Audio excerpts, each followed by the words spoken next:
শুভ সকাল বন্ধুরা, কেমন আছো তোমরা সবাই? আশা করছি তোমরা যে যেখানেই আছো প্রত্যেকেই খুব ভালো আছো এবং সুস্থ আছো। আমিও বেশ ভালো আছি। এস ফ্যামিলিতে তোমাদের সকলকে ওয়েলকাম এবং অনেক অনেক ভালোবাসা জানাই। আজকে আমি ভোর 4:30টার সময় ঘুম থেকে উঠেছি, ফোনে অ্যালার্ম দিয়ে রেখেছিলাম। তো যাই হোক, ভোর 4:30টার সময় উঠে আমি ভিডিও এডিটিং করেছি, তারপর কিন্তু ঘর থেকে বেরিয়েছি। তো আমি কিন্তু বাপের বাড়িতে এসেছি। তো এখানে কি হয়েছে জানো তো, বোনের মেয়ে রয়েছে, আমার মেয়ে রয়েছে, এত পরিমাণে চেঁচামেচি হয় সারাটা দিন। ওই জন্যই ভেবেছি যে ভোরবেলার দিকে ঘুম থেকে উঠে আগে ভিডিও এডিটিং করব, তারপর কিন্তু ঘর থেকে বেরোবো। তো যাই হোক, ভিডিও কিন্তু এডিট করা হয়ে গেলে সত্যি যে একটা মানসিক শান্তি পাই। আর যদি এডিট করা না হয় তাহলে কিন্তু মনের মধ্যে খুবই খুঁতখুত করে সারাটা দিন। আজকে হলো জামাই ষষ্ঠী, ওই জন্য কিন্তু বাড়িতে একটু কাজের চাপ বেশিই আছে। আর আমার মা সকালে অনেক আশিবাসি কাজ করছিল, ওই জন্য ভাবলাম যে থালা বাসনগুলো আমি ধুয়ে দিই। ওই জন্য আমি কিন্তু ধুয়ে দিয়েছি। আর আমার বোনের বর আর বোন গেছিল বাজারে বাজার করতে। তো এই যে দেখো, মাছ নিয়ে এসেছে, অনেক ধরনের মাছ। আর তোমাদের তো আমি আগেই বলেছি যে আমাদের বাড়িতে, আমার বাপের বাড়িতে আমার দাদারা বাড়িতে থাকে না, আমার মাই কিন্তু একা একা বাড়িতে থাকে। ওই জন্যই আমরা যখন বাপের বাড়িতে আসি তখন কিন্তু আমাদের সমস্তটাই করে খেতে হয়। তো যাই হোক, এইদিকে দেখো আজকে অনেক ধরনের মাছ নিয়ে এসেছে। তো আজকে জামাইদের কিন্তু অনেক কিছুই রান্নাবান্না করে খাওয়াবো, আর রান্নাটা কিন্তু আমিই করব। তো এদিকে দেখো ইলিশ মাছ, সেই সঙ্গে কাতলা মাছ, আর এদিকে চিংড়ি নিয়ে এসেছে, পমফ্রেট, আর সেই সঙ্গে পাবদা। বাপের বাড়িতে আসার সময় আমরা দু বোন কিন্তু ফোনে আলোচনা করে নিই যে কবে বাপের বাড়িতে যাব এবং আমরা একসঙ্গেই যাব। আর একা একা কিন্তু আমরা কেউ আসতে পছন্দই করি না, আসলে কিন্তু দু বোনেই একসঙ্গে আসি। তো এদিকে দেখো কাতলা মাছের মাথাও নিয়ে এসেছে। আর এই যে আমি এখন মাছ কাটতে বসেছি। মাম্মাম জানো তো ঘুম থেকে উঠে গেছে আজকে সকাল সকাল, কেন জানি না। তো আমি যদি ওর পাশে একটু শুয়ে থাকতাম তাহলে হয়তো থাকতো। তো বাড়িতে কি হয় জানো তো, আমি যদি ঘুম থেকে উঠেও যাই, তোমাদের দাদাভাই থাকে মামামের পাশে শুয়ে, ওই জন্য কিন্তু ও অনেকটা সময় ঘুমিয়ে থাকে। তো এদিকে দেখো মাছ পরিষ্কার প্রায় হয়ে গেছে। আর জানো তো অনেক মাছ, তো একটু পরিষ্কার করতে বেশি সময় লাগছে। তো যাই হোক, মাছ কেটে হাত মুখ ধুয়ে এই যে চলে এসেছি ঘরে। মাছ আবার নিয়েছে, এখন একটু বসে বসে খাচ্ছি। প্রচণ্ড পরিমাণে গরম পড়েছে জানো তো, কিছুই ভালো লাগছে না। তো এদিকে আবার মাম্মামকে ফ্রেশ করাতে হবে। আর একটা বিষয় কি জানো তো, বাপের বাড়িতে এসে শরীরটা এত পরিমাণে ভারী হয়ে যায়, সে কথা আর কি বলবো। চা খেয়ে আবার মেয়েকে ফ্রেশ করাতে হবে, ওকে খাওয়াতে হবে, তারপর কিন্তু আবার অন্য কাজে লাগতে হবে। একদম বসে থাকবো না, ভেবেছি যে একদম তাড়াতাড়ি করে সমস্ত কাজই করে নেব। আর মামামের খিচুড়ি খাওয়ার জন্য বা অন্য কিছু রান্নাবান্নার জন্য এদিকে কুমড়ো, মিষ্টি আলু, সেই সঙ্গে অন্যান্য সবজিও এনেছে। তো এই যে দেখো মাছ ধুয়ে পরিষ্কার পরিচ্ছন্ন করে এখানে রেখেছি। আর আমি কিন্তু পরিষ্কার পরিচ্ছন্ন দিক থেকে একটু খুঁতখুঁতে, আমার বোনও জানে, সেই সঙ্গে আমার মাও জানে। ওই জন্য কিন্তু এই মাছ মাংস পরিষ্কার পরিচ্ছন্ন আমার দায়িত্বেই কিন্তু থাকে। তো এদিকে দেখো মামাকে খাওয়ানো হয়ে গেছে, আর এদিকে ওর দিদি ভাইয়ের সঙ্গে এখন খেলা করছে। দু বোন কিন্তু সব সময় একদম মারামারি করতেই থাকে। বিশেষ করে আমার মাম্মাম এত দুষ্টুমি করে। ও তো দিদি, ও কিন্তু সব সময় বোনকে প্রচণ্ডই ভালোবাসে। আর আমার মেয়ে কী করে, শুধু জড়িয়ে ধরবে না ঠেলা দেবে, এরকমই করে। তো যাই হোক, এদিকে দু বোন খেলা করছে। আজকে ভেবেছি মাম্মামকে স্নানের আগে ওটসের খিচুড়ি করে খাওয়াবো। তো যাই হোক, আবার ওই খিচুড়িটা রান্না করতে হবে। তো এদিকে মাম্মাম খেলা করছে দেখো ওর দিদি ভাইয়ের সঙ্গে। তো আমি আবার ওর জন্য ওটসের খিচুড়িটা রান্না করব। তো ওর রান্না বান্না করা থাকলে না সত্যি একটা আলাদা রকমেরই একটা শান্তি লাগে। আর বাচ্চা কাচ্চার রান্না কিন্তু একটু আগে আগেই করে ফেলা ভালো, কেননা ওদের আগে খাওয়াতে হয়। আর এদিকে দেখো সবজি আমি কেটে নিয়েছি।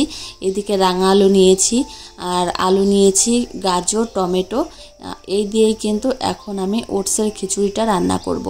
তো এই যে দেখো সাদা জিরে ফোড়ন দিয়ে দিয়েছি। প্রত্যেক দিন আমি যেমনভাবে করি সেরকমভাবেই কিন্তু খিচুড়িটা রান্না করব।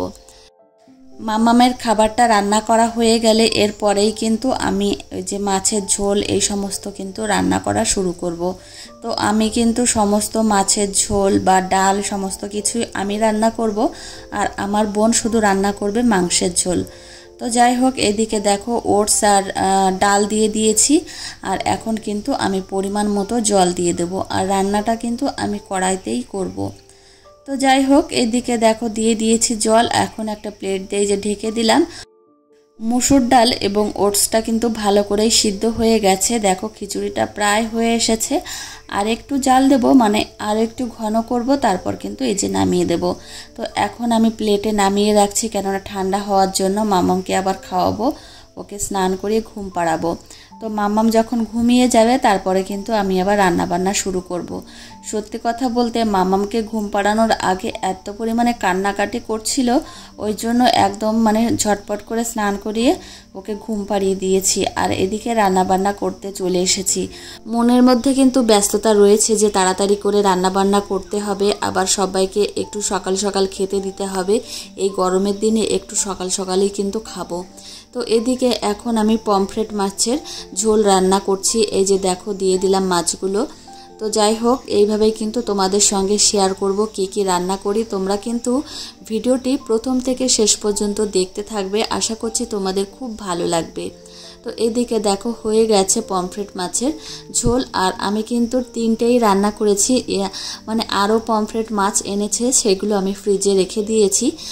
এদিকে আজকে আমি কি কি রান্না করেছি চলো তোমাদেরকে এক এক করে দেখাই। ইলিশ মাছের ঝোল চলে গেল, এদিকে পমফ্রেট মাছের ঝোল, সেই সঙ্গে চিংড়ি মাছের মালাইকারি, আর এদিকে পাবদা মাছের সর্ষে বাটা। আর এটা কিন্তু মাম্মামের জন্য, মানে 2 মাম্মামের জন্য আলাদাভাবে রেখে দিয়েছি ঝাল ছাড়া। আর এদিকে দেখো কাতলা মাছের মাথা দিয়ে মুগ ডাল। তো এইগুলোই কিন্তু আমি রান্না করেছি। রান্নাটান্না কিন্তু আমার একদমই হয়ে গেছে। স্নান করে এই যে ঝটপট করে রেডি হয়েছি। মাম্মাম এখনও ঘুমিয়ে রয়েছে, ভাবলাম যে মাম্মাম ঘুমিয়ে রয়েছে তাহলে একটু সাজগোজ করেই নিই। তো এদিকে আমি এই শাড়িটা পরে নিয়েছি, আর একটু সাজগোজ করেছি, কেননা জামাই ষষ্ঠীর দিন একটু সাজগোজ না করলে হয় বলো তো। তো যাই হোক, এটা একটা অর্গেঞ্জা শাড়ি। তো এই শাড়িটা কিন্তু অনেক দিন আগেই কিনে রেখেছিলাম, পরা হচ্ছিল না, তো ভাবলাম কি আজকেই পরা যাক।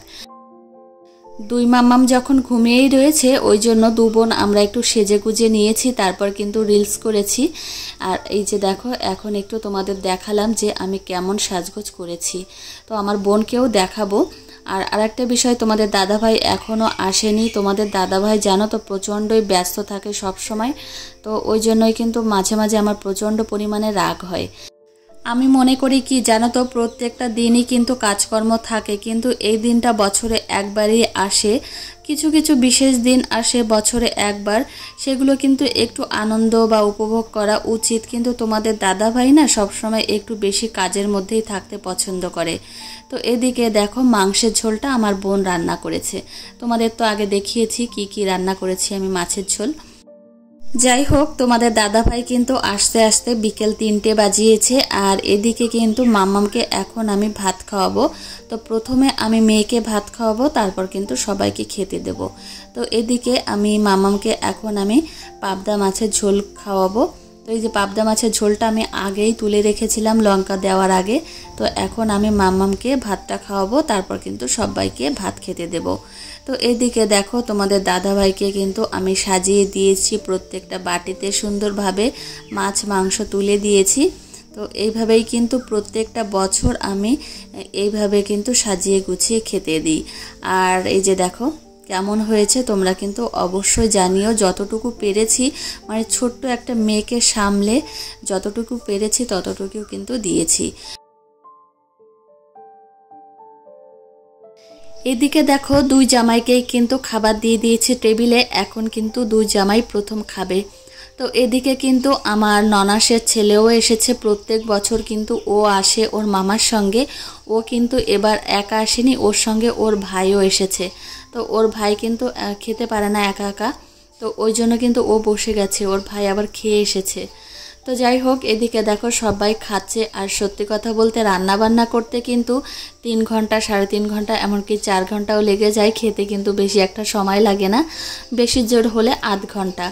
তো যাই হোক, এদিকে দেখো খুব ভালোই লাগছিল আর খেয়ে খুব প্রশংসাই করছিল যে রান্না বান্না সমস্তই ভালো হয়েছে। তো সত্যি কথা বলতে সারাদিন ক্লান্তি শেষে যদি সবাই বলে যে রান্না বান্না খুব ভালো হয়েছে, সত্যি কথা বলতে এর থেকে আনন্দের কিছু হয় না। আমার মুখটা দেখে তো তোমরা বুঝতেই পারছো, আমার মুখে অনেকটা হাসি। তো এদিকে তোমাদের দুই দাদা ভাইয়ের খাওয়া দাওয়া শেষ হলে তবেই কিন্তু আমি, আমার মা আর আমার বোন খেতে বসবো। তো এটা হচ্ছে আমার ননাসের ছেলে, এর নাম হচ্ছে রুদ্র। যাই হোক আমার প্রিয় বন্ধুরা, আজকের ব্লগটি এখানেই শেষ করছি। তোমাদের কেমন লাগলো জানিও, ভালো লাগলে লাইক কমেন্ট করতে ভুলো না, আর দেখা হবে পরের ব্লগে।